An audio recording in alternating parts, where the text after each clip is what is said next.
You're listening to the Future Tech Podcast with Richard Jacobs. Future technologies such as artificial intelligence, stem cells, 3D printing, gene editing, Bitcoin, blockchain, the microbiome, quantum computing, virtual reality, and exploring space are much closer than you might think. In fact, many early versions of these technologies are in play right now, and the companies that are using these technologies are the focus of this podcast. My goal for you, the listener, is to learn from these podcasts. You may very well learn something that may change the course of your life for the better, steer you towards a new career, or give you insight into addressing a thorny medical problem. Remember, this podcast and its content is informational in nature only. No medical, tax, legal, financial, or psychological advice is being given. If you've enjoyed the podcast, please listen, subscribe, like, and tell your friends about it. Thank you.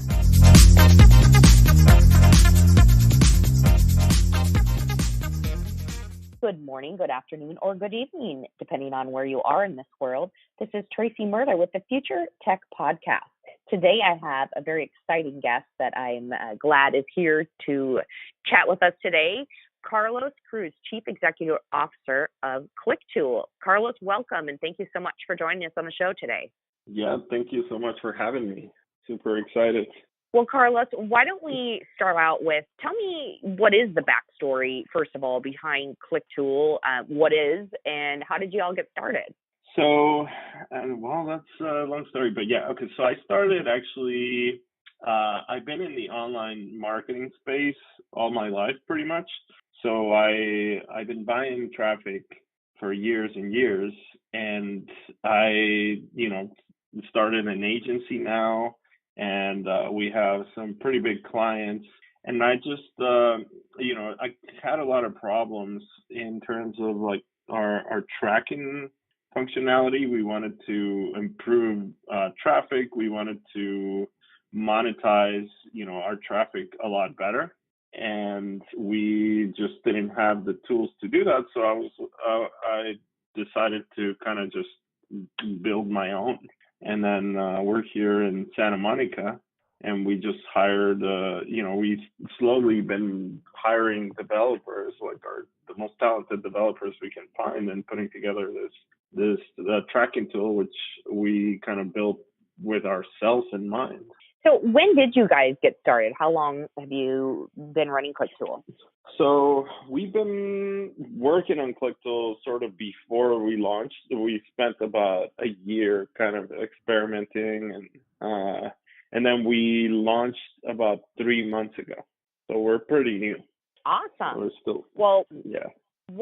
Let's talk a little bit about what it is that you aim to do, or what problems are you seeking to solve? So we really, our goal is so we believe in data, right? So anybody that has a business, we believe that the power, there's a lot of power in data, and that good data helps you make great decisions on where to go and what to do, moving forward with any project in your company.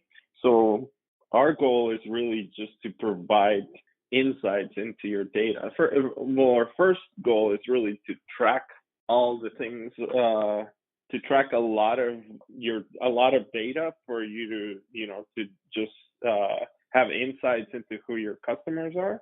And the other goal is to make it really easy for you to access it and read it and understand it. Because nowadays there's just so much data being generated. And that it's really become like how you can read it and how you can access it and how it can help you empower your decisions. So what makes you guys different than, well, first let's talk about, are there any competitors out there, and what makes you Clicktool stand out? What makes you different? So yeah, we have a couple of competitors. Most notably is Volume. They're a good platform. Nothing against them, but actually using them, it was kind of where I even got the idea that we could build a better platform, because there's just so many, it's so complicated. Their platform is insanely complicated, and I noticed that, so at the time, I was running I had a mentorship program. So I was teaching a lot of people how to buy ads on Facebook and other traffic sources. And so a lot of them, I would be like, hey, you should try this. You need to track your data. You should try using volume. And they would try it out. And immediately they just come back and be like, I have no idea how any of this works. So that's kind of how it all really started. I saw that, there's a lot of power in data, but nobody really uses it because of the complexity. So our initial goal has been to just make it more accessible for people. So anybody that has a website can easily set up tracking and better understand their data. So because before it used to be this really complicated, like it has this huge learning curve, and our goal has been to just simplify it and do a lot of the hard work and heavy lifting. We do it behind the scenes. So it's sort of like a transition from how do I say it? Like using, I don't know, some people may not like this, but it's sort of the transition from using Windows computer and switching to a Mac. It's more like automated, or it's like driving a stick to an automatic car. That's been our first goal. Sure. So, I mean, this is probably a super obvious question, but I mean, when you really think about it, why is data so important in today's world? I mean, what exactly can you extract from the data you're collecting? So, yeah, that's a very good question. And to me, it's insanely powerful, especially for anybody that's buying any. So our platform is really for anybody that's buying ads on any platform, So if you're buying ads, you want to make sure that you're actually having to spend money, obviously, and really there's a lot of insights into what works and what doesn't. So let's say a beginner starts an online marketing campaign, and they're going to start advertising to the entire United States. So they start spending, let's say, just as an example, they start spending $100 a day, and they start seeing some sales, but their revenue, let's say, is $80 a day. So if you don't have tracking, or you don't if you're not maximizing the power of data analytics, then you would be inclined to think that, okay, I'm spending 100 and I'm only making 80, so this campaign is a failure. But here's where I think data is really powerful. If you can put a microscope on your data, you could, for example, in this case, see that all of your customers are coming from Texas, let's say. And so you are spending, out of those 100, you're spending $20 on Texas, and you're spending 50 in New York, and and the rest in the rest of the country. But those $50 that you spend in New York, they're not generating you any sales. So if you're not really analyzing your data, you can't really see that. So with the proper tools, you could effectively shut down your traffic in New York and redirect it all into Texas, and your sales will increase, because that's where your audience is. So I mean, and it goes beyond that. Obviously, this would allow you to then like focus on, in this example, because you're seeing success in Texas, you would be able to first, obviously understand that's where your customers are. You would be able to create, offers that are specific to Texas, and you would be able to create events in Texas, because without having to guess, that's where you're getting your results from. So it's I think a pretty simple example that helps understand the power of data. Now, I am like a data queen. I love it. I love to look at it. I love to analyze it. I love Excel documents, all of those fun things. Now, what does the end product or the end information look like when it gets to people who maybe aren't into data and aren't into, looking at numbers and statistics and things like that? Like how complex is it, I guess is a better way to put it. So it's pretty, it's no more complicated than an Excel spreadsheet, I guess. And I think that it is fun when you are buying traffic, and you can see just the potential of having a successful campaign. It can be pretty fun to look at numbers. It becomes sort of like a scoreboard for your success. And yeah, it's basically a report, and you can customize exactly what you want to see from your campaign. So it has like drop downs that will let you see are your users buying from mobile, are your users buying from iPads or desktops. Are your users on broadband, or wireless, which cities they're from, and many different things like that. So those are sort of the options, and you can just play around there and see what sticks out that you can improve on. Excellent. Got it. Okay. Yeah. So tell me a little bit more about the actual platform that you're working on and extracting. Who is ideal to work with you? Who's your ideal customer, I guess, so to speak? So really, anybody that's buying ads on any platform, if you're buying ads on Facebook, that's really our bread and butter. If you're buying ads on Google or native ads, then for whatever reason you're buying ads, then you can improve a lot. Obviously you want to maximize the value of each dollar you spend on advertising. So that's where we come in. So that's our audience, is really just anybody buying ads. What is coming up in 2019 now as far as any advancements in technology that's going to help you in the data tracking and retrieval, as far as, what the end users are going to see? So I think that, it's something really, really cool that's happening right now is machine learning. Machine learning is just, I think it's going to change the world in a lot of ways. And we've been going to a lot of machine learning conferences and things like that. And there was this example that's pretty cool. Like they put this computer, right? You ever see those games where it's just like a paddle, kind of like a line, and a ball is kind of like bouncing around, and you have to move the line so the ball kind of hits it back? Oh yeah.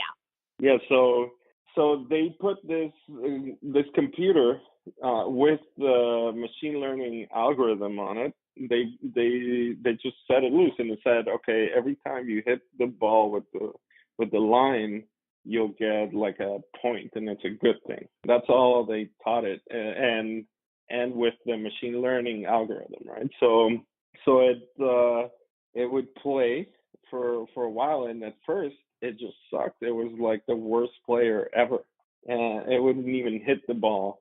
And then slowly it would kind of bounce back, and it started getting better. And then after that, very quickly, it figured out some glitch in the game that no human has ever figured out, that if you hit the ball in a corner, it would just kind of bounce back between the two corners, and it would give an insane amount of points. And then it just basically destroyed any sort of record that any human had ever achieved. And I think that's sort of the power of machine learning. So that's something that we are keeping a very close eye on, because what we believe is that you can you can use machine learning to optimize your campaigns. So it's sort of the same example I was talking about before, like where you are optimizing your campaign for Texas. Let's say you set up different ads. You created a bunch of ads, and then you created a bunch of product pages, and then you just turned on machine learning. What it could potentially do is actually figure out where to show your ads automatically. So it would automatically be displaying some ads in New York, some ads in Texas, some ads in Los Angeles to maximize your results without you having to do anything. So that's kind of where I think the future of analytics is going, and we're very excited to build that for our customers. What about as far as any new regulations or anything government-wise that may be changing as far as, data privacy uses, things like that? I mean, how often do you run into issues with that, and is there anything changing in the new year? So yeah, I mean, we are. The responsibility of notifying the customers that their data is being recorded lies on our customers. I mean, we have an agreement, that basically tells our customers, okay, this is what we're going to record, and do you agree? And you have to let your customers know, because we're a business-to-business platform. So that's actually something that I'm very excited about, seeing if there's more regulation, because I think, for example, Facebook has gotten definitely by far the worst of it. And I think they are pretty open to being regulated. The thing is, like, how do you even regulate somebody like Facebook? There's so much human generated content. There's so many humans trying to bypass their systems that it's an overwhelming amount, and I don't know how they're going to be able to pull that off. It's like it's almost like preventing crime or something, like you can't really prevent bad actors from doing, like Facebook has more people than, I think China, the entire country of China and US combined. So it's an insane amount of people to police, and I think that they definitely have their work cut out ahead of them in terms of that. But when it comes to tracking, I mean, you definitely want to let your customers know that you're recording their data. I mean, it depends also if your customers are from Europe. But overall, I mean, we don't the data we record is not we don't record the customer's private information where we're actually getting customers' emails or anything like that, or phone numbers. We really just record the information that's available to any other website, like visitor information, like, hey, this person came with visited on a cell phone, he's using an iPhone, he has a Verizon connection, and things like that, which are not really, I don't think they're necessarily like any website that you visit is going to have that information. So that's really the kind of data we record. Mm-hmm.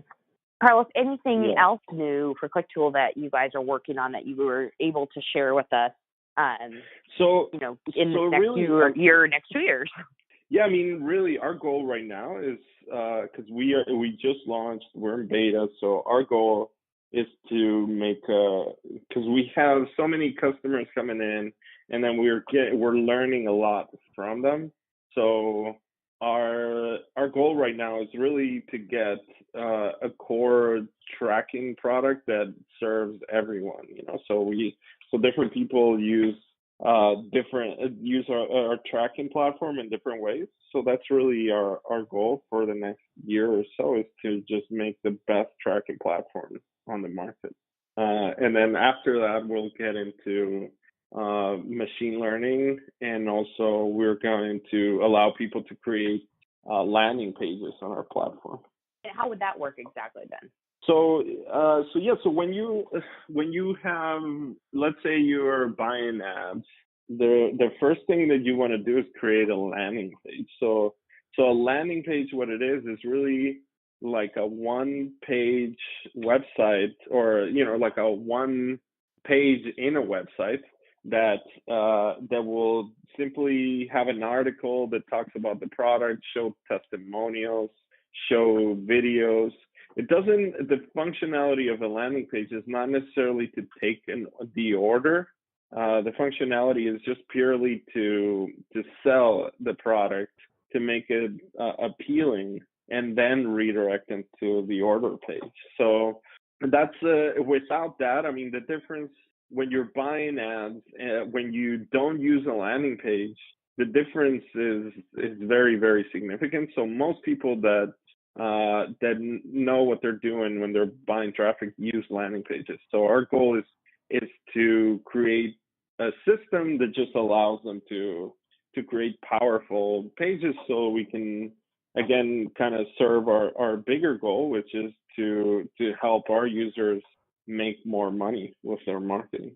So it'll be pretty cool, and our focus is always just to make things super easy for customers to use.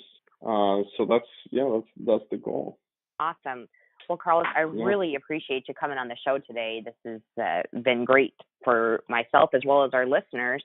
Carlos Cruz, Chief Executive Officer of Clicktool. Carlos, what's the best way to reach out to you guys if people are interested in learning more? You guys can check out our website, is clicktool.com, and you can also follow us on Instagram. It's Instagram/Clicktool. And we're here, just in case you're interested in increasing the quality and the value of your marketing campaigns. You can ask us any questions, and we're super willing to help. Excellent. Well, thanks again, Carlos, for joining us. Yeah, let me know how things are going down the road, and good luck in 2019 here. Yes, thank you. Thank you so much. Have All right, have a good one. All right, bye-bye. Bye.